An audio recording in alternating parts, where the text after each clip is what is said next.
Bismillahirrahmanirrahim. Assalamualaikum warahmatullahi wabarakatuh. Baik ya Ivan, untuk hari ini saya rapel aja ya pertemuan 14 dan 15. Dan semoga apa-apa yang saya jelaskan ini Ivan bisa mengikutinya ya, itu dari awal sampai akhir gitu. Kemudian mungkin kalau ada tugas-tugas yang kemarin itu bisa dikerjakan. Baik, saya mulai untuk mata kuliah Ekopariwisata. Di pertemuan 14 ini kita akan membahas mengenai dampak ekowisata dan ke-15 mengenai studi kelayakan dari proyek ekowisata. Saya mulai untuk pertemuan ke-14 ini, dampak pembangunan pariwisata. Tujuannya ini mahasiswa itu bisa memahami dampak sosial budaya dari pembangunan pariwisata, dan mahasiswa memiliki bahan untuk membuat kajian film dokumenter mengenai dampak wisata. Jadi kalau misalnya sudah mahasiswanya banyak, jadi ada semacam tugas seperti ini. Untuk tema-tema yang akan dibahas itu mengenai apa itu pariwisata, kapitalisme dan industri. Tema kedua itu wisata alam dan konservasi lingkungan. Tema ketiga itu wisata sebagai alternatif pendidikan di masyarakat. Tema keempat, pariwisata dan perkembangan budaya. Dan tema 5, pariwisata dan pemberdayaan sosial. Untuk pariwisata, kapitalisme dan industri, di sini pembangunan wisata suatu daerah itu akan memberikan dampak positif pada peningkatan pendapatan masyarakat, penerimaan devisa negara, kemudian adanya kesempatan kerja, peluang usaha, dan penerimaan pajak.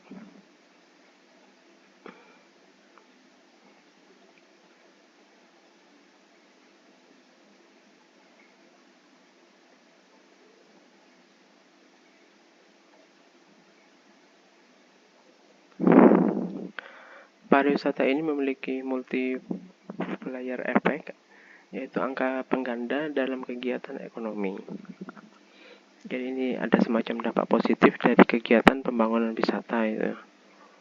Bisa adanya penghasilan bagi negara, adanya lapangan kerja, peluang usaha, dan penerimaan pajaknya itu semua untuk negara ya.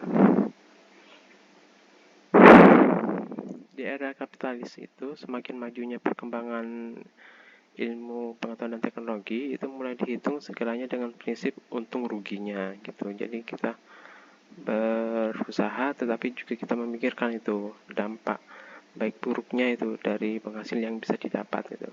Semakin mendasarnya perkembangan pariwisata, semakin berkembangnya industri pariwisata. Jadi perkembangan pariwisata yang mungkin viral saat yang masa lalu ataupun sekarang itu pasti akan memunculkan industri pariwisata di tempat-tempat lainnya yang itu sekiranya itu sama ataupun berbeda atau khas dari masing-masing daerahnya. Pola pikir industrial ini menguasai sehingga melahirkan pola pembangunan industri pariwisata seluas-luasnya dengan memanfaatkan aset pariwisata. Yang kedua, wisata alam dan konservasi lingkungan. Wisata alam dan konservasi lingkungan, pariwisata ini memberikan hubungan antara wisatawan dengan sumber daya alam yang tersedia. Pada proses aktivitas tersebut, terjadi aktivitas menikmati alam sebagai objek wisata sekaligus pelestarian lingkungan. Jadi kita menikmati objek wisata yang ada di alam, tetapi juga kita bisa juga ikut berpartisipasi untuk memberikan ide, saran, ataupun hal lain yang sekiranya itu bisa menambah kelestarian lingkungan. Contoh pelestariannya misalnya menjadikan potensi alam itu sebagai objek wisata sehingga ada penghasilan yang masuk dan juga bisa menambah kelestarian yang ada di alam itu, baik itu flora, fauna, dan lainnya. Kemudian mengajak wisatawan untuk turut mengelola potensinya, misalnya dengan cara membeli pernak-pernik, cendera mata, ataupun lainnya. Bentuk-bentuk pariwisata dengan prinsip konservasi lingkungan, ada cagar alam, kawasan dengan kekhasan tumbuhan, satwa, dan ekosistem. Ada taman nasional, ini berupa ekosistem asli, dikelola dengan sistem zonasi, dimanfaatkan untuk penelitian, iptek, dan pendidikan. Kemudian ada taman wisata alam untuk pariwisata dan rekreasi alam. Kemudian ada taman hutan raya Pelestarian alam ini untuk tujuan koleksi tumbuhan, satwa baik alami ataupun tidak alami untuk penelitian. Kemudian wisata alternatif untuk pendidikan di masyarakat. Pada kegiatan pariwisata ini terjadi proses rekreasi dan edukatifnya. Jadi ada proses rekreasi, kemudian juga ada nilai pendidikan yang ditanamkan. Nilai tambahnya ini bisa memanfaatkan waktu dan menambah pengetahuan. Kemudian pembangunan wisata ini memberikan kesempatan wisatawan untuk dapat menikmati waktu potensi wisata dengan memiliki nilai tambah terhadap pengetahuannya. Kemudian wisata alternatif pendidikan di masyarakat, contohnya wisata ke museum, wisata ke tempat peninggalan sejarah, dan wisata outbound. Kemudian pariwisata dan perkembangan budaya. Kebudayaan itu sebagai aset pariwisata dianggap sebagai hasil kreativitas dari masyarakatnya itu yang bisa dijual secara ekonomis dengan prinsip mencari keuntungan yang paling banyak dan penjualan produk budaya lokal tanpa memikirkan fungsi utama budaya lokal itu. Jadi yang sekiranya bisa dijual dari hasil budayanya itu yang sekiranya tidak menjadi sesuatu yang harus ada di daerah itu, tapi bisa dijual keluar itu. Dengan memunculnya pemikiran kapitalis terhadap perkembangan budaya lokal, maka otomatis kemudian nilai pakem budaya lokal itu mengalami pergerakan fungsi. Jadi misalnya adanya pemikiran kapitalis dengan mencari untung, otomatis budaya lokal di situ kalau misalnya itu khusus di daerah itu, tapi kalau misalnya dijual maka dia itu akan semacam pergerakan fungsi budaya lokal yang harusnya tetap ada di situ tetapi bisa diperjualbelikan. Tantangan budaya ini adalah perkembangan yang menghasilkan nilai budaya baru, komunikasi budaya dalam industri pariwisata berupa transformasi, adanya pergeseran sentimen kebudayaan menjadi komersialisasi kebudayaan. Jadi ada semacam perubahan di sini dengan adanya industri pariwisata. Budaya yang harusnya ada di situ akhirnya diperjualbelikan budayanya. Contohnya pembangunan kawasan hotel di area cagar budaya Campur Sari Desa Adat Tarian di Bali. Jadi ini semacam budaya yang diperjualbelikan tapi diresmikan gitu, dengan cara mengenalkan budaya kepada wisatawan dengan cara membangun akomodasi. Kemudian pariwisata dan pemberdayaan sosial. Pengembangan pariwisata ini memperhatikan karakter wilayah, kondisi lingkungan, konteks sosial, dan dinamika budaya. Pengembangan pariwisata dengan pendekatan pemberdayaan sosial adalah pelibatan masyarakat dan memainkan peran penting dan utama dalam pengambilan keputusan. Ini akan mempengaruhi dan memberi manfaat terhadap kehidupan dan lingkungan mereka melalui pembangunan pariwisata. Kemudian di sini juga terjadi peluang dengan menggerakkan potensi dan dinamika masyarakat guna melindungi peran pelaku usaha pariwisata lokal. Meskipun lokal, ini bisa berkembang pada konteks kerjasama masyarakat secara global. Dan ini berlangsung bersama masyarakat setempat, LSM atau NGO. NGO ini artinya di sini non-governmental organisasi, jadi organisasi bukan pemerintah yang bergerak bukan untuk kepentingan nirlaba, itu untuk kepentingan sosial dan lingkungan. Di sini juga terjadi proses pelestarian lingkungan hidup, kesadaran dan penghargaan budaya lokal. Oke, itu pertemuan ke-14, sekarang pertemuan ke-15 untuk studi kelayakan proyek ekowisata. Kriteria ekowisata Indonesia di sini ada beberapa, ada 5 ya, ada 5M itu. Ada konservasi, melindungi dan melestarikan lingkungan fisik, sosial, budaya, ekonomi yang dimanfaatkan untuk kegiatan pariwisata. Ada partisipasi, melibatkan masyarakat secara aktif dalam kegiatan pariwisata. Ada edukasi dan rekreasi, menyajikan produk pariwisata layak pasar yang bermuatan pendidikan, pembelajaran dan rekreasi dari karakteristik alam dan budaya setempat. Kemudian juga ada ekonomi, memberikan sumbangan positif terhadap pemulihan ekonomi daerah dan nasional. Kemudian ada kendali, menanggalkan dampak negatif sekecil mungkin dari rangkaian kegiatan pariwisata. Kemudian ekopariwisata ini adanya pro-environment, artinya daya dukung dari lingkungan. Persyaratan ini menyangkut keamanan dan kenyamanan pengunjung, pembangunan sarana perluasan lingkungan dan budaya setempat, dan di sini wajib terjaga kebersihan, pemanfaatan sampah, dan pembinaan habitat ataupun rehabilitasi. Kemudian ekowisata itu terdiri dari interpretasi, jadi ada partisipasi, cipta flora dan fauna, dan 3M. 3M itu ini ada 3, yaitu prinsip konservasi, partisipasi masyarakat, dan ekonomi. Jadi ada semacam balance-nya di sini. Selain untuk melestarikan dan partisipasi, juga ada ekonominya untuk memperjualbelikan apa yang bisa dijual gitu, sehingga bisa menambah nilai kelestarian ataupun penghasilan dari masyarakat setempat. Kemudian konservasi SDA terapan untuk go green.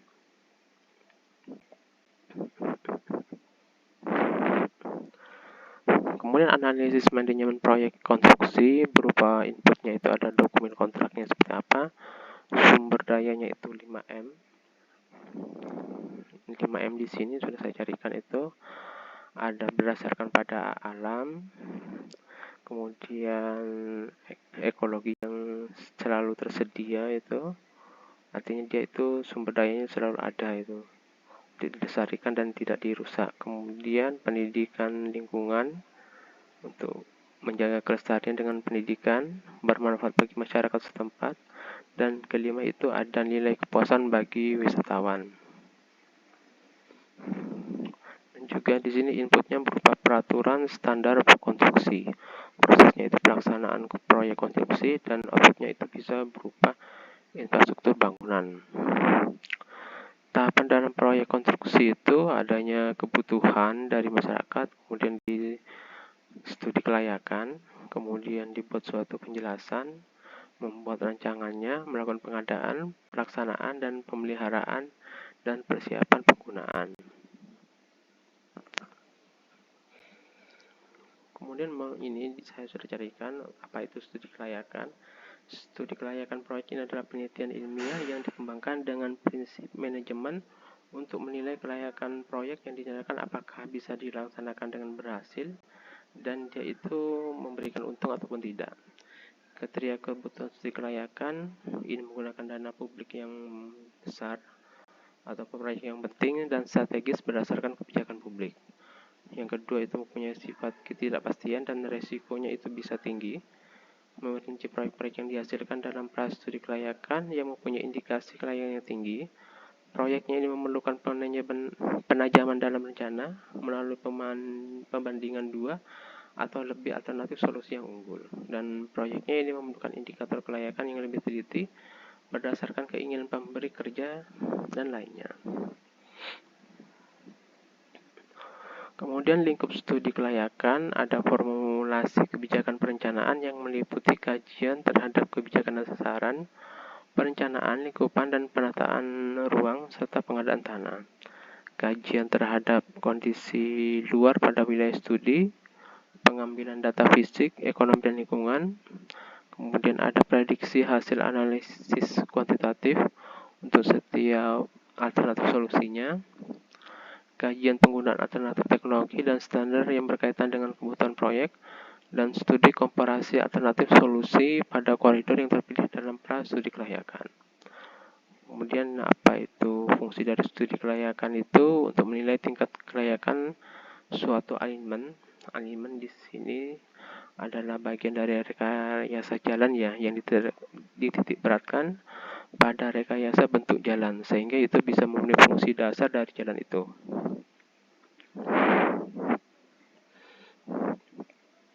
Pada koridor yang ini, fungsi studi kelayakan ini menilai kelayakan dari jalan itu pada koridor yang terpilih pada pra-studi kelayakan dan menajamkan analisis kelayakan bagi satu atau lebih alternatif solusi yang unggul. Apabila tahapan pra-studi kelayakan ini belum dilaksanakan, maka fungsi kegiatan untuk identifikasi alternatif solusi dengan menilai tingkat kelayakan dan membandingkan kinerja ekonomis alternatif terhadap alternatif yang lain itu bisa masih tetap dilakukan. Pembahasannya untuk aspek hukum, secara khusus aspek hukum ini kurang mendapat perhatian dari pemerakarsa proyek maupun penyusun studi kelayakan. Padahal aspek ini merupakan dasar dari aspek lain untuk menentukan kelanjutan bangunan nantinya. Tidak jarang proyek itu bisa gagal dibangun atau proses pembangunan ini bisa berhenti di tengah jalan karena terbentur masalah legalitas, baik itu kelengkapan, kesempurnaan, dan keaslian izin-izin dan dokumen, kemudian izin dari masyarakat setempat. Kemudian aspek sosial untuk kependudukan, penilaian penetapan perkiraan dampak ini penting bagi kependudukan dan sosial, mengacu pada pedoman teknis, metode identifikasi dan analisis komponen sosial pada pekerjaan konstruksi jalan yang diterapkan oleh Departemen Pekerjaan Umum, dan keputusan Ketua Bapedal mengenai pedoman teknis, kajian aspek sosial, dan menyusun AMDAL. Kemudian juga perubahan mata pencarian, pengaruh terhadap kekerabatan, keamanan, kesehatan masyarakat, pendidikan, cagar budaya pendidikan sejarah, estetika visual, dan perubahan pola interaksi.